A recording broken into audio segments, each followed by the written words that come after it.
आपका फिर से एक नए वीडियो में स्वागत है।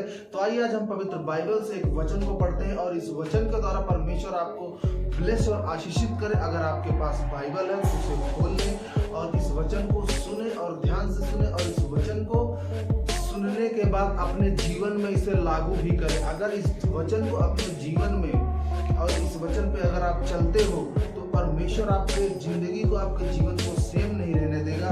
आप ब्लेस और आशीषित जरूर होगे इस वचन को सुनने के बाद। तो आइए हम वचन को पढ़ते हैं। नीति वचन 18 अध्याय 23 में लिखा है, जीव के वश में मृत्यु और जीवन दोनों होते हैं, और जो उसे काम में लाना जानता है वह उसका फल भोगेगा। हालेलुया। जीव के वश में मृत्यु और जीवन दोनों है।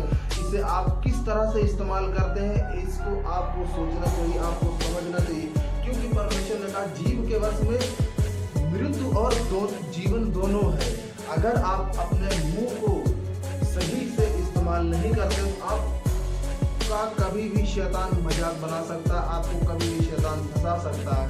आप एक खुली हुई द्वार है, क्योंकि शैतान हमेशा आपके जीवन में काम करने के लिए तैयार रहता है। सिर्फ वो मौका ढूंढता है आप कुछ बोले और वो आपके जीवन में काम कर सके।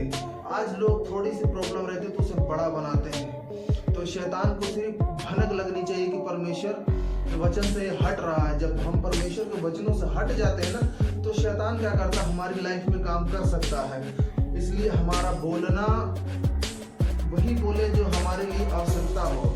क्योंकि परमेश्वर का वचन एक जगह और कहता है इफिसियों में कि तुम्हारे मुंह से कोई निकम्मी बात ना निकले, पर आवश्यकता के अनुसार वही निकले जो सुनने वाले पर अनुग्रह का कारण हो और तुम्हारे लिए भी अनुग्रह का कारण हो। इसलिए वही आप बोले जो अपनी लाइफ में आप देखना चाहते हैं। कोई नेगेटिव बात ऐसी ना बोले कि जिससे आपको शैतान इस्तेमाल कर पाए। तो परमेश्वर के वचनों को सुनकर और उसे समझकर परमेश्वर क्या कहता है कि मनुष्य के मुंह के अंदर जीव में मृत्यु और जीवन दोनों है। अगर हमारा बोलना कैसा है, अगर हमारा बोलना है कि हाँ मैं मरा जा रहा हूँ, इसमें परमेश्वर भी कुछ नहीं कर सकता। अगर आप बीमार हैं तो आप बोले कि मैं यीशु के कोड़े खाने से चंगा हो चुका हूँ, शैतान तेरा कोई अधिकार नहीं, मेरा शरीर पवित्र आत्मा का मंदिर है, इसमें कोई दुष्ट आत्मा बीमारी रहने का अधिकार नहीं।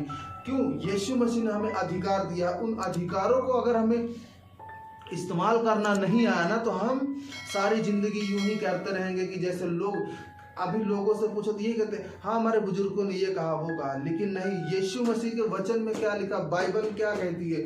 अगर आप बाइबल के अकॉर्डिंग चलेगे ना तो परमेश्वर आपके जीवन में अवश्य काम करेगा। हालेलुया। परमेश्वर आपको सबको इस वचन के द्वारा ब्लेस और आशीषित करे। सबको जय मसीह की।